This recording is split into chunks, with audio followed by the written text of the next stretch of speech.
world of cable news screaming and social media echo chambers, it's easy to lose the signal in the noise. Every day, policy is debated, votes are cast, and your tax dollars are spent. We cut through the headlines to bring you the critical context you need, focusing on what's really going on in news and politics. Welcome to the Analytical Iowan Podcast. This is your daily dose of fact-driven politics. Let's analyze today's news. Here's Eric. We are back here on the Analytical Iowan Podcast. It is Saturday, October 25th, as you're listening to this. And it doesn't appear like there's going to be any end in sight in this government shutdown. Now, effectively, Mike Johnson has ended the House of Representatives yet again. He is basically saying, we don't want to do any work. They are not going to be in all of next week. He's canceled all votes again. This is another week of getting nothing done. But that doesn't mean certain things aren't still happening. Now, with this government shutdown, we are dealing with two main sticking points between Democrats and Republicans. And I think once Republicans start to negotiate, it wouldn't surprise me if Democrats try to get other things in these negotiations. But it's got to get to the point where Republicans are feeling the pressure and actually negotiating. The two things they want right now are an extension of the Affordable Care Act subsidies that are set to expire at the end of the year. Now, this is important because without those subsidies, people's health care is going to go up. Even some Republicans are saying we've got to do something, but they stop short of saying we have to do it as part of funding the government and reopening the government. People like Marjorie Taylor Greene, when she starts sounding like the voice of reason, the Republicans know they've got a problem, or at least they should know. Don't know if they've actually figured that out yet. Beyond that, Democrats want to return or a delay of enforcing the cuts from the One Big Beautiful Bill into Medicaid. And unfortunately, this is going to hit red states a lot harder than it's going to hit blue states, because blue states are donor states typically, which means they give more money in federal dollars than they get back. So they have the resources available to offset the lapse if there is government lapse. And maybe you wouldn't even notice if you're in a blue state that there was a funding gap in Medicaid, because they may just pick it up on state level with, state tax money. But those are the two things Democrats want from Republicans right now, and they're not negotiating. Now, way back in September, almost a month ago, maybe a little over a month ago, they passed a continuing resolution in the House of Representatives. And that continuing resolution said we'll just fund the government through November 17th, 21st, something like that, at current levels. And Democrats said, no, we're not going to pass that. Now, in the past, they had agreed to do that. We were facing a funding deadline in March. And Democrats said, okay, we will fund the government till the end of the fiscal year, September 30th, at current levels. But lo and behold, Republicans didn't hold good to their word. We should be used to this by now. Republicans renege on a whole bunch of stuff. And what happened? Well, they passed the One Big Beautiful Bill that had a bunch of spending cuts and a bunch of things that are changed now, including starting first of the year. There's going to be additional work requirements, etc., to receive government assistance, which was unnecessary. But it's all about cruelty and trying to prove that the people who are receiving those benefits don't actually deserve them. And Republicans don't really care if people eat or if they can afford their health care. But when it comes down to it, Democrats hold the upper hand in this shutdown fight. Republicans are taking the blame, and they are probably going to be the ones that ultimately either have to cave and give in to Democrats, or they're going to have to carve out the filibuster and pass this with no Democratic support in the Senate, or not enough to get to 60 votes and get past the filibuster. But see, Republicans don't want to carve this out of the filibuster. And I think the reason why is twofold. One, they know at some point, and could be as early as after the midterms, they are going to be the minority party again. And they want to use the filibuster to block anything Democrats do. Specifically, they want to use it to block anything Democrats try to do when the Democrats hold the Senate, the House, and the presidency. So they can just say, yeah, we don't want those progressive ideas through. We don't want those liberal ideas through. And typically, the liberal ideas actually benefit people, but Republicans want to use the filibuster in order to prevent any progress from being made so they can block any legislation they don't like. The second reason why I think they don't want to cut out the filibuster and they want to actually come to some kind of agreement, or they want Democrats to agree to fund the government at the levels they have determined, is because they know how bad these spending cuts, specifically to Medicaid and food stamps, etc., are going to be. So they want Democrats to pass it with bipartisan support. So then when people are upset, they can say, well, it's not our fault.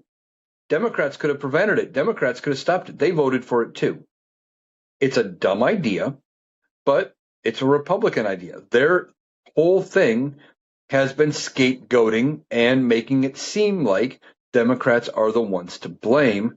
They have somehow convinced the working class that the party that likes to vote against things like SNAP benefits and Medicaid and other government assistance, and that will tell you to pull yourself up by the bootstraps, is the party that cares for the working class and the poor. It makes no sense. The Democrats have somehow lost the messaging fight, and they need to turn around and get their messaging in order going into the midterms, going into 2028, about how they plan to help the poor and the middle classes. But when it comes to this shutdown fight, ultimately, I think the Republicans are going to be the ones to cave. And how do I know this? Well, we're already seeing cracks forming. You're seeing people like Marjorie Taylor Greene calling out and saying, hey, we have to do something about these Affordable Care Act credits. We have to do something for the subsidies. People's health care is going to get too expensive. Now, she only cares because her own kids are going to be affected. But still, the simple fact is when she's the voice of reason, Republicans have a problem. And then you have the simple fact that in both the Senate and the House now, they have introduced bills to fund SNAP benefits. The same program they chose to cut, they want to fund SNAP. Now, Josh Hawley introduced a bill in the Senate. I don't believe it has gotten a vote yet, but he introduced a bill to fund SNAP benefits through the government shutdown in full. And that may not get a vote until next week. The Senate doesn't come back until Monday afternoon, so maybe it gets voted on then. But also in the House, Representative Marianne Miller Meeks from Iowa here, a Republican. She's also running for the Senate to replace Joni Ernst. And I believe she won her first race by like 6 votes. Not a lot of confidence in her ability to maybe win the state. But she has introduced a bill saying, well, people need to eat. And that it says basically the same thing Josh Hawley's bill did, that they need to fund SNAP benefits at least for the month of November, maybe December, if there is still a government shutdown going on. Now, ultimately, neither bill has gotten voted on. Representative Miller Meeks' bill in the House only got brought up and introduced during a pro forma session, which was basically a session where they showed up, they gavelled in. Apparently, she announced her bill, they gavelled out. I don't think they did anything else. The one thing they didn't do was swear in Representative Grijalva. Now, Representative Grijalva is that representative from Arizona who it has now been over a month since she won her election, and she is still not able to go to work. Why? Because Mike Johnson refuses to swear her in. He keeps trying to come up with excuses, and including telling her that there are things she can do and she can get to work and start working for her constituents. Well, kind of hard to do when you don't have access to anything because you haven't been sworn in, because there are rules in place that prevent her from getting access to the computer system, that prevent her from getting access to anything, really. She doesn't have internet access. She doesn't have a phone line. She can't make phone calls. She can't answer phone calls from constituents. And why would she want to go back to her district that she was just in a month ago when she was campaigning to get elected? She knows what they want. She just needs the ability to be able to do that. But he keeps denying swearing her in. And one of the reasons he is denying swearing her in is because of the Epstein files. We talk about it a lot. There is this discharge petition in the House. It requires 218 signatures, and it will go around the Speaker of the House, who is trying to prevent a vote on it. He says we don't need to vote on releasing the Epstein files. Why? Because the Oversight Committee is already looking into the Epstein files, so there's nothing to see here. We don't need to release the files to the public.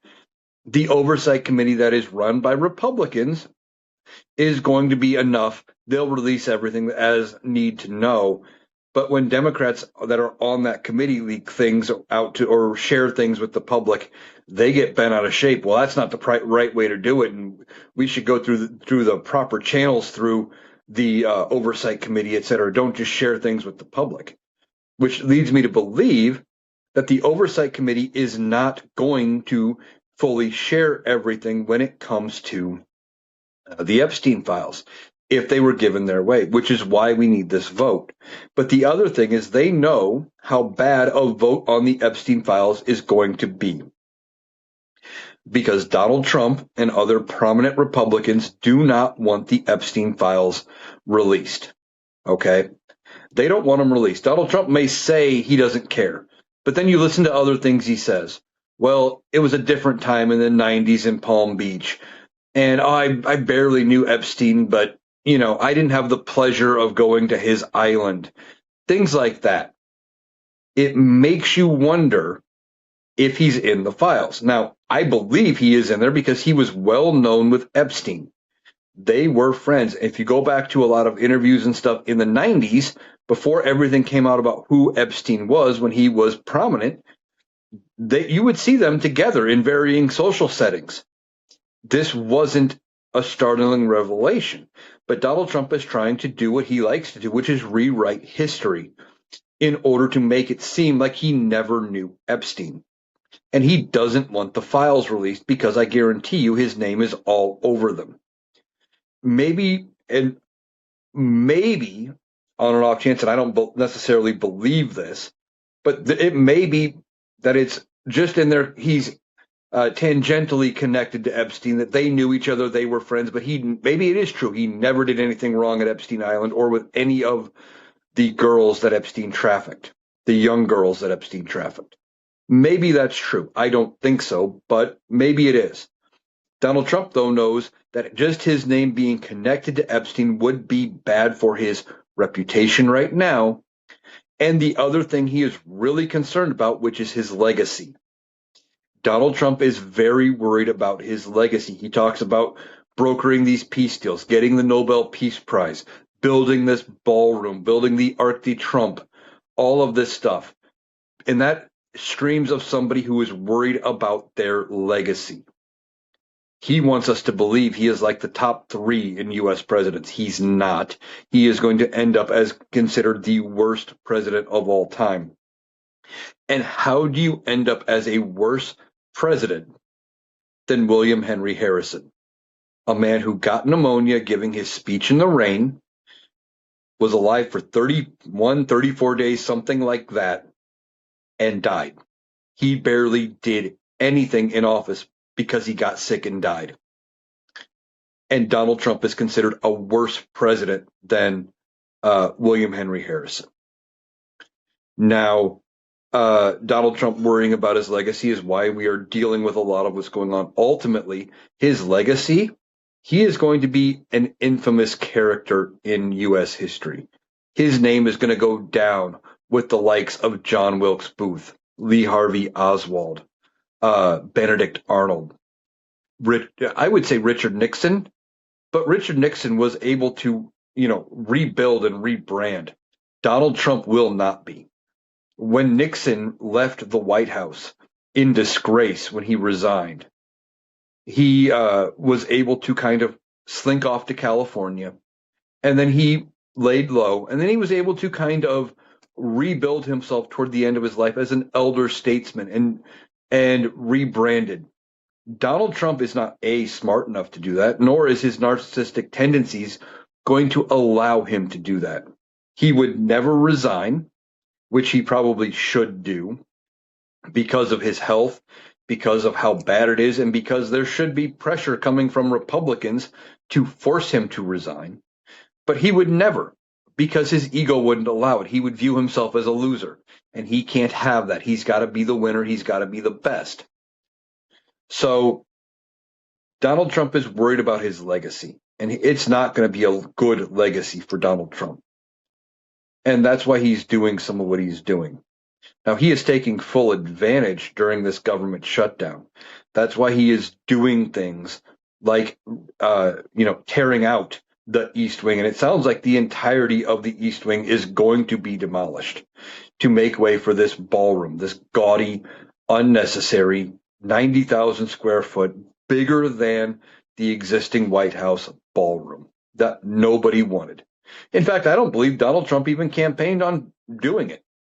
Now, yes, the president does have some ability to redecorate the White House and renovate the White House, but not to the level of what Donald Trump is doing. Now, I could be wrong, but I am fairly certain when President Truman decided to gut and rebuild the White House, gut it down to bare studs and rebuild it from the bottom up, I do believe he had gone to Congress and gotten authorization for that. There is a committee called the Congressional Historic Planning Committee or something like that, that is set to look at historical buildings, to deal with how they plan to care for existing structure and build, while preserving the history, etc. And Donald Trump had said previously that they weren't going to tear down any of the East Wing, that they were only going to have to do a little bit to connect the two buildings. And now we see the East Wing itself is gone, or going to be gone, if it is not completely torn down already. And he's doing it because the committee that would be responsible for looking into any of this isn't there. They're shuttered because of the government shutdown. So they can't say or do anything to stop him. He knows Congress isn't doing anything, in part because the group that would be responsible for removing him, the House of Representatives, at least they would bring the charges to remove him in an impeachment. They're gone because his sycophant buddy Mike Johnson is refusing to bring them back. And ultimately, there's no pushback. So he's just getting away with doing whatever he wants. Now, I don't know if Donald Trump's health is going to make it to the end of his term. We've talked about that.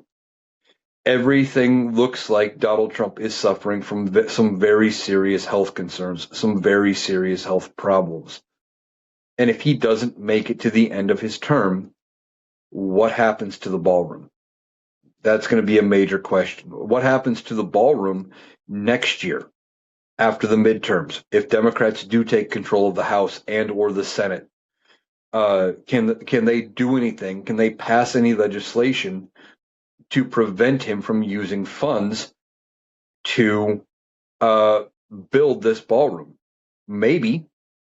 I mean, if there's any government funds being used, you would think they would be able to pass a rescissions package like what Donald Trump and the Republicans did earlier this year and carved out a whole bunch of spending, and that they could potentially pass it. Problem is, Donald Trump would never sign it. So they would need enough Republicans to get in the way or to jump ship and side with him so they could pass it around his veto. I don't know if that happens.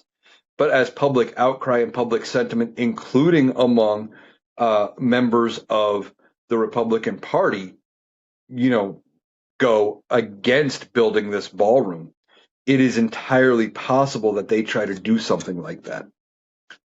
Now, Donald Trump is using to his full advantage the fact that, Congress is shut down and saying, well, I get to do whatever I want. And that is a sign of a problem. Now they laugh at us on the people on the right laugh at us for our no kings protests, etc. But Donald Trump is doing just that. He is trying to be a king by saying, I don't need Congress to do this. I don't need Congress to do that. He said the same thing with these strikes in Venezuela. He keeps saying he doesn't need Congress's authorization to strike Venezuelan fishing boats, which he claims are drug boats, in international waters. But you do, because they're not in they're not in U.S. waters.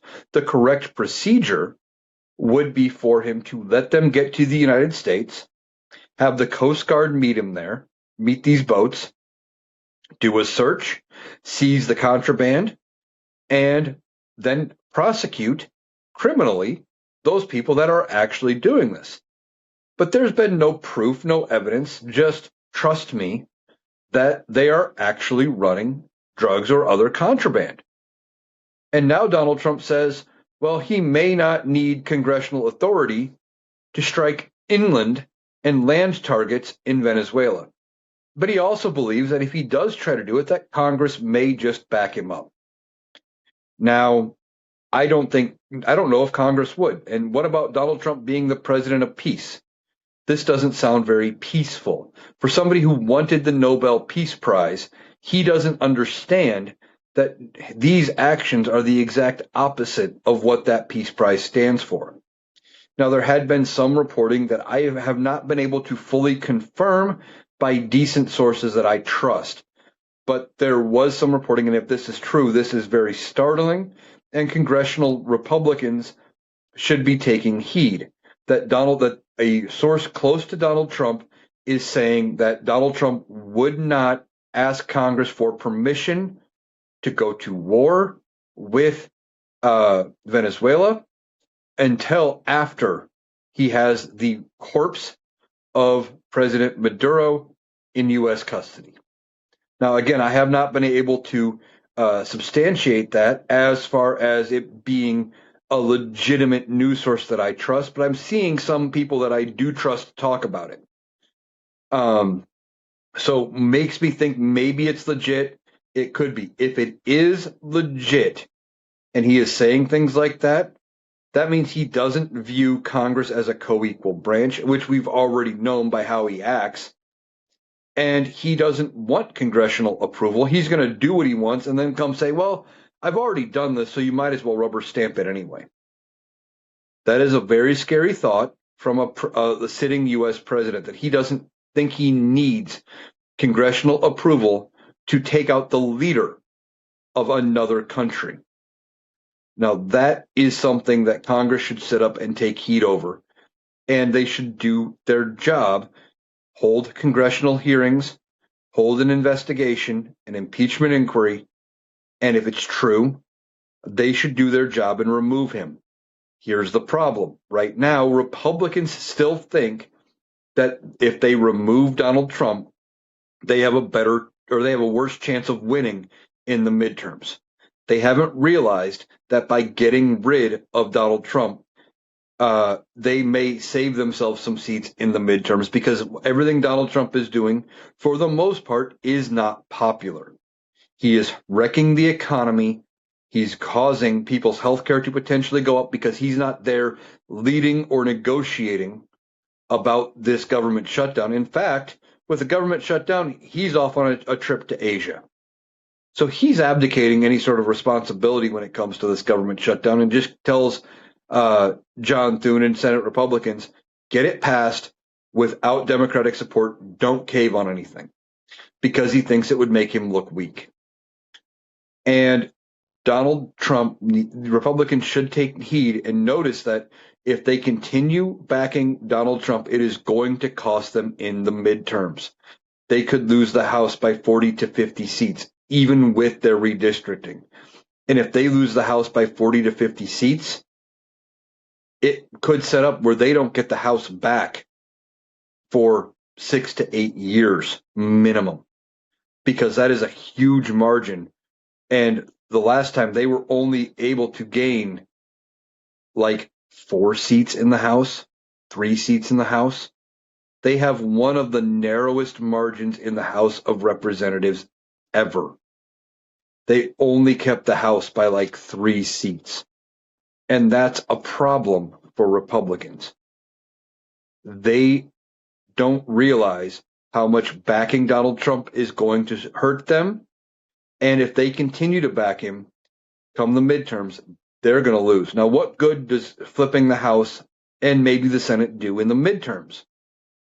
And people ask me, what good would it do? Donald Trump is still president. Yes.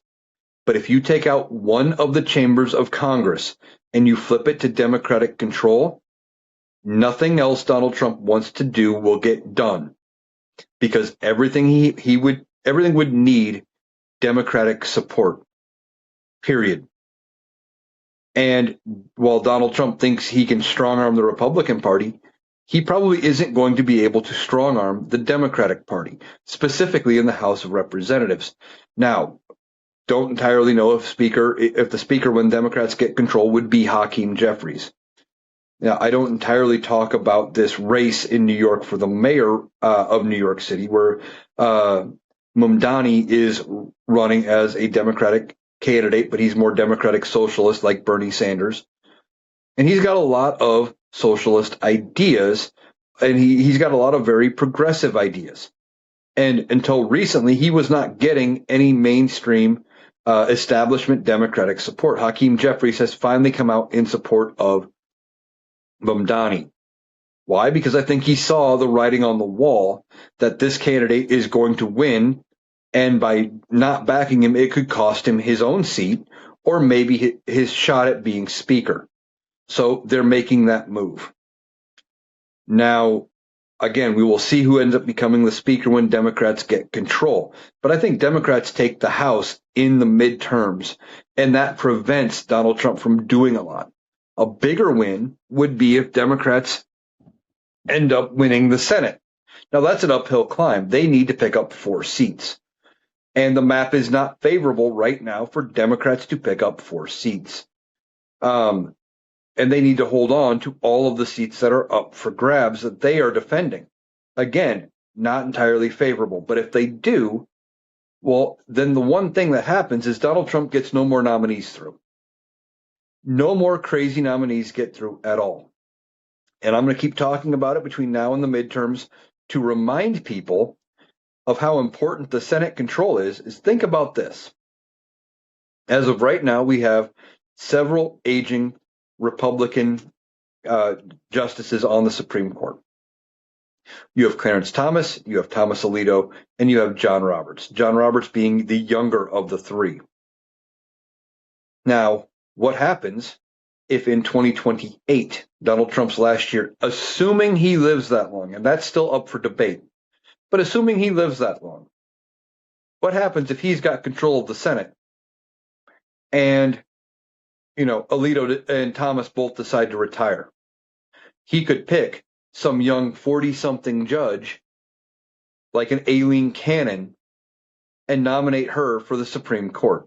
Aileen Cannon has no business being on the Supreme Court, but Donald Trump would probably nominate her because she saved his ass in the Jack Smith investigation into his classified documents by dragging it out, by stalling at every turn, and by doing things that the way she was ruling on certain things and how she was issuing her things by making them paperless, they were non-reviewable, etc.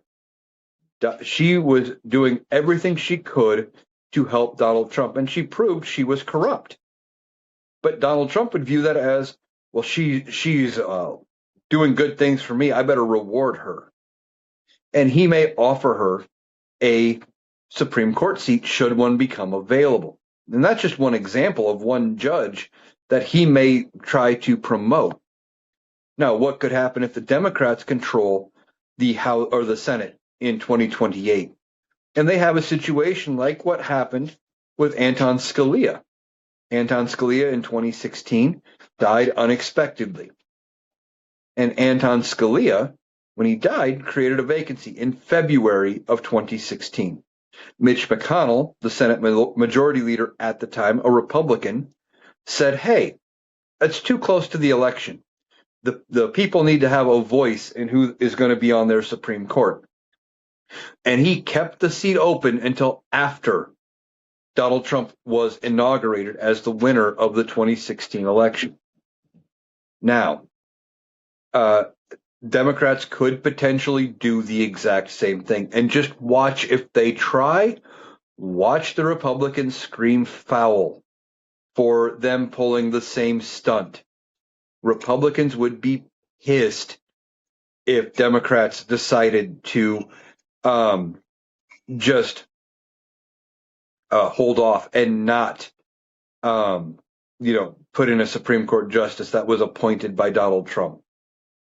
And that is something that maybe needs to be looked at down the road, and that is something that needs to change. Set some guidelines as far as what date or when is too close to the election, where you allow the next president to make that pick. Or because if you think about it, Mitch McConnell was entirely wrong because he said, well, the people need to have a say, but yet they elected Barack Obama in 2012 to be president for 4 full years, for 4 full years, which means he didn't leave office until January 20th, 2017. So it was his purview to make that selection. So those are some reasons as to why the midterms are important and why the Democrats need to fight like hell to gain control of the House and the Senate. Now, some of you are probably asking, well, what could we have done to prevent this? And the obvious answer is elect Kamala Harris. I'm sorry, but that is the answer. She was the candidate. And you're going to hear a whole bunch of excuses as to why people didn't want to vote for Kamala Harris. They point at Israel and Hamas, the war in Gaza going on, and how Joe Biden wasn't doing enough to stop it. But Joe Biden was giving humanitarian aid to both sides. He was backing our ally in Israel, but he was giving humanitarian aid to both sides, and he was trying to get a peaceful resolution. Donald Trump really hasn't gotten that peaceful resolution because even though there is supposedly a ceasefire, well, the ceasefire has been broken several times. Numerous times they thought they had a ceasefire in the past. It was broken. So, Donald Trump hasn't done any better. But they had issues with her in Gaza. And there were other issues where they complained about her connection to Joe Biden and Joe Biden's policies. Well, she's not Joe Biden. She was the sitting vice president. And the vice president doesn't have nearly the control over policy as some people seem to think.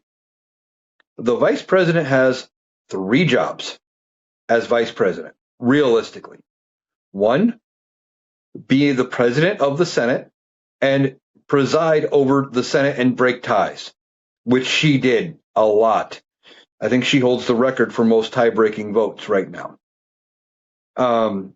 2, her job is to assume the roles of the president should the president become incapacitated or die in office. 3, inform Congress when the president is incapable of performing the role of president by using the 25th Amendment. Now, some people think she should have done that, but there was no evidence that Joe Biden was actually impaired. Some people point at his stutter. And a lot of the clips where it looks like he is having problems were taken either out of context, because Republicans love to do that, or they were clipped. Like there was a clip of him talking to somebody at, I believe it was a cemetery in Normandy, I believe. I know it was a cemetery in Europe for, I think it was a D-Day celebration. And if you look from one angle, specifically Fox News, it looks like he's turned talking to nobody that he's just standing there looking the wrong way, talking to nobody. But if you see the view from a different news source, you see the truth, which was there was somebody there he was conversing with. So he wasn't talking to nobody, but they made it look like he was senile and feeble and all of these things. Okay, and then beyond that, you had people saying, well, there was no Democratic primary, but there was. there were two Democratic challengers to Joe Biden. R.F. Kennedy Jr. originally started as a Democrat, then after like 3 primaries where he was only getting like 1% of the vote, he dropped out and he was going to run as a Republican. Then he decided to run as an independent. And then I believe it was Marianne Williamson, but she also was only getting a couple percent of the vote. She was not a serious contender. There was nobody. And what is Kamala Harris supposed to do? Run in a primary against the co-person on her ticket? Of course not.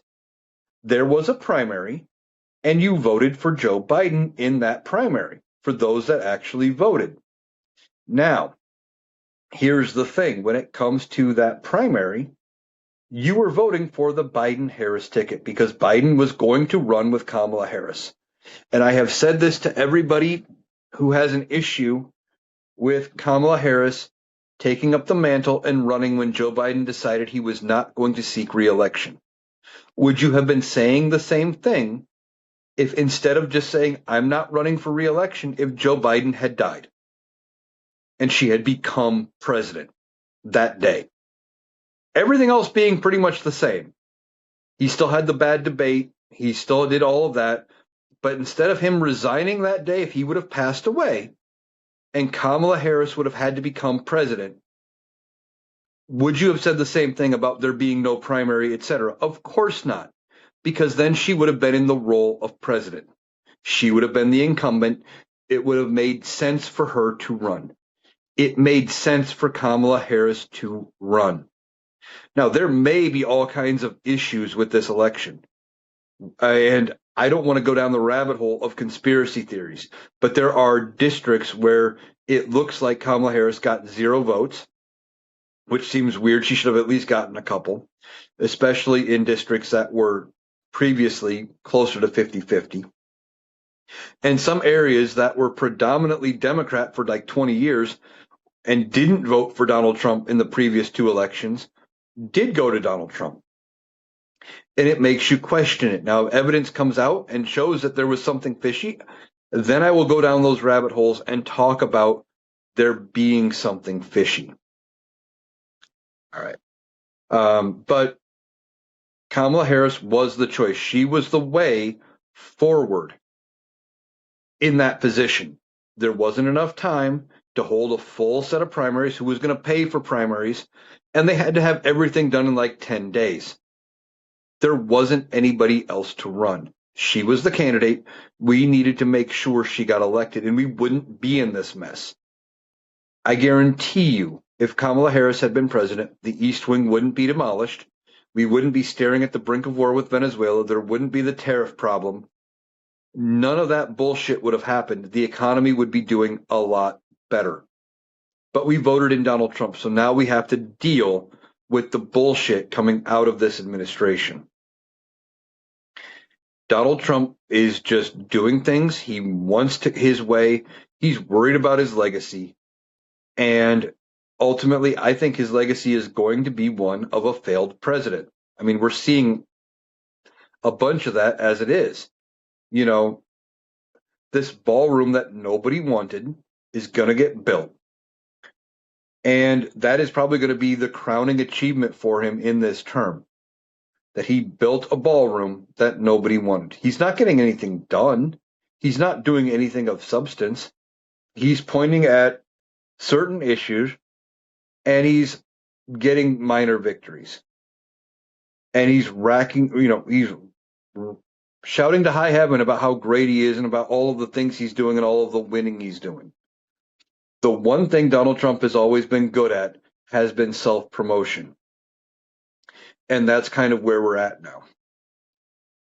Donald Trump likes to self-promote. Now, we are hearing that some mysterious donor has offered the Department of Defense, because I refuse to call it the Department of War, until such time as Congress passes the name change, because it will require Congress. Donald Trump can rename things all he wants or say this is the new name, but it doesn't matter. It's the Department of Defense. And again, he wants to rename it the Department of War, but he wants to be seen as a peaceful person for a peace prize. Makes no sense to me. But anyway, an anonymous donor who Donald Trump supposedly knows, but he won't say who. He won't admit who this donor is unless the donor tells him he has to, has offered $130 million to the Department of Defense, and the Department of Defense has acknowledged the gift and has said that the money is supposed to be used to make payroll and pay the troops the second check that they are due here at the end of the month. Now, I have not heard any definitive answers that the military was actually paid on the 15th. I've heard rumors and things out of this administration, but I haven't seen anything from people I would trust. Because if Donald Trump or Pete Hegseth say it, I have no reason to believe, for as much as those two people lie, that it's true that they found a way to make payroll by moving research and development money around back on the 15th. So if somebody's out there in the audience, if you are in the military or you know somebody in the military that knows for sure whether they got paid or not, I would love to hear that, because that changes things. But now supposedly he gets this $130 million gift. Won't say who it's from. It's all cloak and dagger, but now they're going to use it to make payroll. Seems very suspicious. Ultimately, Congress is probably going to have to get involved, or they should get involved. But again, you've got Speaker Mike Johnson, who should be involved in this, is saying, well, we don't have to be around. We'll come back later. It's not a big deal. So they're not doing their job when it comes to oversight and making sure Donald Trump does the things he's supposed to do the way he's supposed to do them. And they're letting him get away with this. Now, this $130 million gift, why do we need to know who the donor is? I can think of a reason. What if it's a foreign country, an adversarial foreign country? Say Russia. What if Russia gives us a $130 million gift in order to pay the military? Question, what do they want in return? What do they want us to do? Are they going to want to back off of sanctions? Are they going to want us to back off giving aid to Ukraine? Are they going to expect us to help them in the war in Ukraine, maybe sell them weaponry? You know, if it's a gift from Russia, that it comes with strings. But Donald Trump doesn't care about that. This is what people like him do. He found a way to get a win and make it look better. Well, see, I was able to secure private funding to fund the military because our government shut down. I'm the hero. I'm the best. Look at me. It's all performance. Now, if it's a private entity, what if it's Elon Musk? But what does he want in return? Is it a defense contract? Is it more contracts for Starlink or something else? Maybe SpaceX contracts? Those kind of things? That's why there needs to be transparency, and Congress needs to do its job and open investigations into this. Now, there will ultimately be investigations when Democrats have control of the House again. But by that point, I'm not going to say it's too little too late, because finding out the truth is always important. But then this is already done, and maybe we've already fulfilled our end of whatever this bargain was, because Donald Trump doesn't do things, that aren't transactional. Just like, he has wrecked the farmers' economy by tariffs and, pissing off China. So China bought no soybeans and all of this. And he hasn't given them a bailout. He's talked about a bailout, and they've moved around a little bit of funds, supposedly, that there's like $5 billion of emergency funds, when they're probably going to need closer to 80 to 100 billion total to bail them out to fix all of the problems short term that he has caused. And that doesn't solve next year's problem. That only solves the shortfalls from this year. is that 80 to 100 billion. And he's right now only has access to about 5. And he would need congressional approval to get the funds for the bailout. Now, right now, Congress isn't even around to fund the government. They can't even fund things at pre-existing levels and agree to extend the Affordable Care Act subsidies. That isn't even new spending. But they can't agree on that. You think they're going to agree on a bailout for farmers? Maybe, but I doubt it right now. Not without serious negotiations, not without, serious leadership coming from somebody who couldn't be bothered. But he has now made an effort to do this bailout. He's going to declare it as a small win, but he doesn't need the farmers anymore. He got the one thing from them that he wanted. For the most part, they voted for him. And that's all he cares about, is that he got the vote. He's now in the position. He wanted to be president to protect himself and to keep himself out of prison. That was it. That was the only reason he ran for president, was to keep himself out of prison. If he hadn't won, the criminal cases against him would have probably concluded, or they'd be ongoing right now, and we'd be talking about that instead of the damage that he is doing to the economy, the damage he is doing to this country, the fact that he ripped out the East Wing of the White House. And we are hearing, at least according to some people who have looked at the satellite images, that as he tore out the East Wing of the White House to build this ballroom, that several trees that have been there for years have been ripped out, cut down to make way for the ballroom. One that was planted by the wife of former President Harding, which I think he was, I had to stop and think where he was at, 1920s, I think. I think he was before Hoover. Anyway, been there a long time. The other one was planted by Eleanor Roosevelt. Again, gone. And another tree that apparently was gone was one that was planted by Jill Biden. Now, that one not nearly as historical, not nearly as, I don't want to say less significant, but to Donald Trump, he doesn't care. It's part of the Biden legacy. He wants to get rid of it.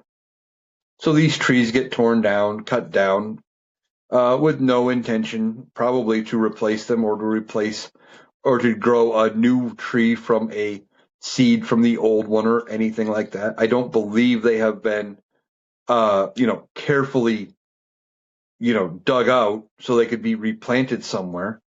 Because look at how they are tearing down the East Wing. They're just taking a backhoe to it. This is not somebody who is caring about how they actually do something. They are doing it for shock and awe, in part.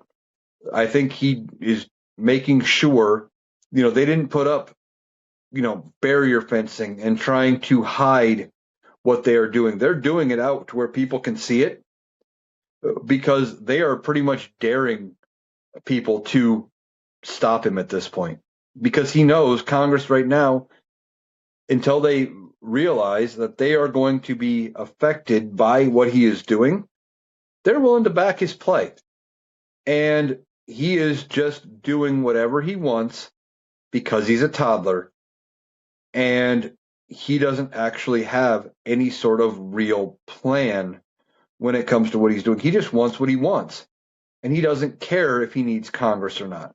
He doesn't care because right now he has surrounded himself with nothing but yes men and yes women, because all they do is tell him he can do whatever he wants, tell him he's a genius, and make it seem like he's the greatest, at least to him, and that's all he cares about.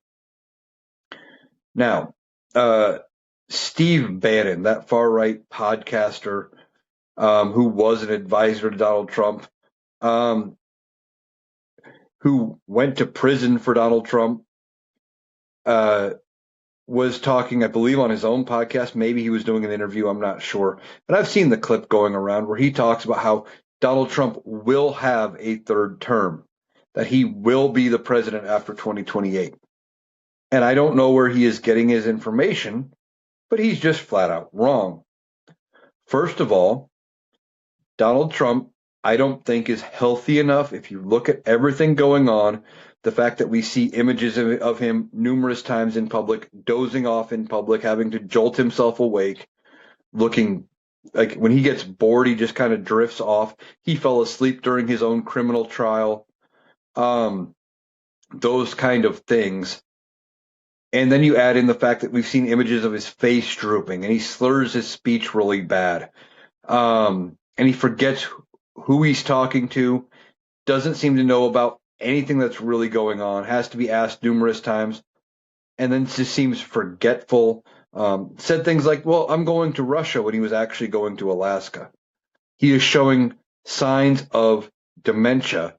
And he talks about taking the Montreal Cognitive Test. That is not a standardized test that you just give to somebody of his age. You don't give that test unless you are questioning whether or not they have issues. Now, when you're dealing with a narcissist like Donald Trump, you would tell him, oh, you did great, you aced it. When that is not really what the Montreal Cognitive Test is about. It is about, charting trends. You have him take it in April. He takes it in October. He might take it next February. And you go from point to point to point and you see, what kind of a decline there is from here to there. And you see where their cognitive function is. That's all it is. But Donald Trump thinks it's like some standardized test and that he aced. Except we know, based on people who have gone to school with him back when he went to college and high school, etc., that he wasn't a good student. So him acing a test by itself is just a bogus idea anyway. But Steve Bannon says Donald Trump is definitely going to have a third term. I don't think his health is going to hold up. We were just talking about his cognitive issues, etc. Then you look at the fact that he is not in the greatest shape physically. He is not 6'3" and 235 pounds like he likes to claim. He's probably closer to 5'10" and 300. And, he's in bad enough shape. A few weeks ago, there was a video circulating where he was out golfing with his granddaughter, and he did something you're not supposed to do in golf, and he drove his golf cart across the putting green. Now, I'm not a golfer, and even I know you don't take your golf cart across the putting green. Those greens are meticulously manicured, etc., and they are not designed to handle the weight of a golf cart. But Donald Trump didn't even want to be bothered to get up and walk from the edge of the green, etc. He just had to drive right up there. And we see other issues. He's got the vein problem, the chronic venous insufficiency that they've at least told us about. And if they've told us about that, knowing how Donald Trump is about his health and trying to make us believe that he has the body of a god in all of this, if they are telling us that much, how bad is it really? Some people are speculating that he's getting routine blood transfusions because of the bruising on his hands. They always seem to show up around the same time every month, that it's like it's something standard that he is getting, which is entirely possible. I don't think he is well, and I don't know that he lives all the way to the end of his term. But then he said, Steve Bannon says, well, we have other things in the works, and he will definitely be there. Well, what other things, Steve Bannon? Because the 22nd Amendment says no person can be elected to the office of president more than twice. Now, some people are suggesting that he could run as, say, J.D. Vance's VP, and J.D. Vance could abdicate or resign, and Donald Trump would get another, term. Well, no, even if he could do that, he is not eligible for more than 2 years of J.D. Vance's term. So it wouldn't even give him a full term. It would give him at most 2 years. However, the 12th Amendment says no person can be elected to the vice presidency if they are ineligible to be president. Well, because of Donald Trump's 2-term limit, he is ineligible to be president. Now, they are looking at all kinds of ways of saying, well, no one can be elected, which means maybe he can't campaign. and they were going to try to find a way to make him president some other way. Well, I got news for anybody who's thinking that they are going to try to do that. It's not going to happen. I don't even think this corrupt Supreme Court is going to side with Donald Trump and allow him to run for another term. And if they try to say something like, well, yeah, you can have you can have more than 2 terms as long as they're not consecutive, that means Barack Obama could run again. And I don't think they want that. Now, I don't know if Barack Obama would want to run again, but I think he would be relatively popular enough that he would obliterate Donald Trump in a general election. And that's the one thing Donald Trump wouldn't want to have happen anyway. And they are trying, they say, well, we'll just pass a constitutional amendment. They don't have the votes. It takes 2/3 of both chambers of Congress. They barely have 50% in the House, and they have 53% in the Senate. They can't even fund the government. How are they going to pass a constitutional amendment to change how many terms a president can have? Beyond that, they don't have the votes in 38 state legislatures to make it happen. There's just not enough states that they have control of to make it happen. And for the people worried about what happens when J.D. Vance becomes president, he's not going to be nearly as bad. Why? Because he is smarter than Donald Trump, which is actually a good thing. He's also not a toddler dealing with dementia, and he is not going to be reactionary and decide that he is pissed off at Venezuela and decide he wants to start bombing inland targets. I guarantee you J.D. Vance wouldn't do something like that.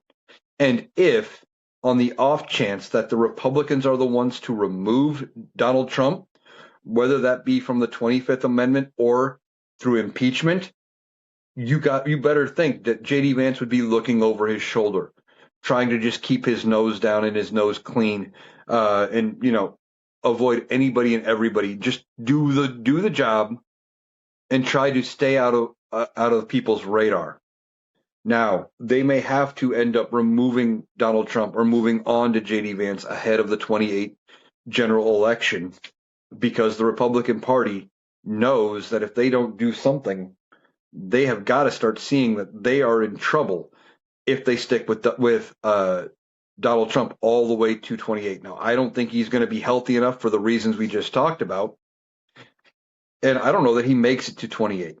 But if they don't change out for J.D. Vance soon, or soon enough before the 28 general, they're not going to have enough time to try to brand him as somebody different than Donald Trump, as somebody who can do the job. Now, a lot of MAGA doesn't seem to like J.D. Vance. I don't think J.D. Vance was Donald Trump's pick. And in fact, when Donald Trump talks about who should run in 28, J.D. Vance is not the first name mentioned. So if Donald Trump is around all the way to 28, Donald Trump may throw a wrench in it by trying to nominate somebody else himself by saying, well, Don Jr. should run, or Marco Rubio, anybody but J.D. Vance.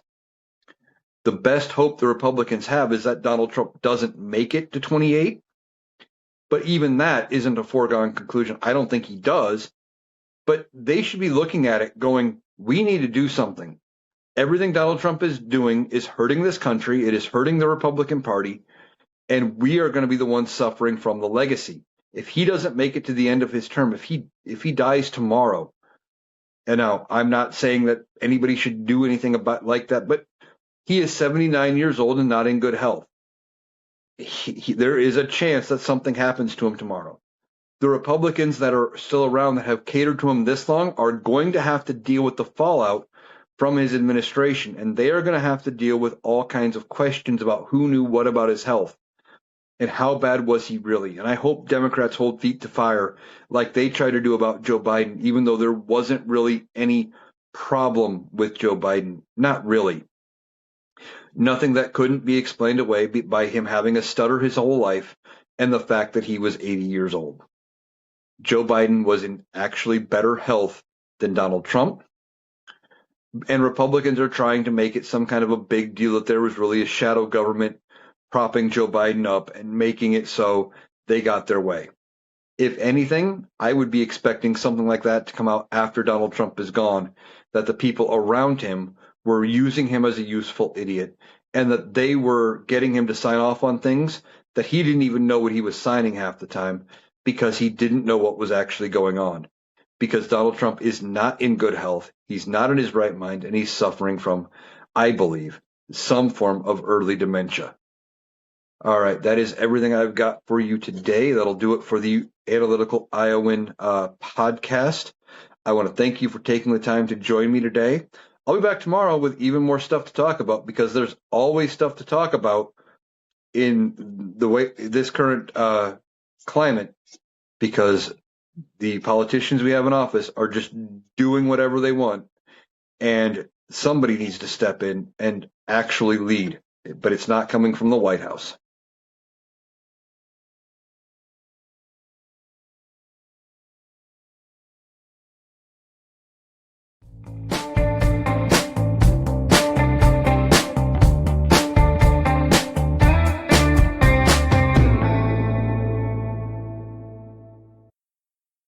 That was Eric.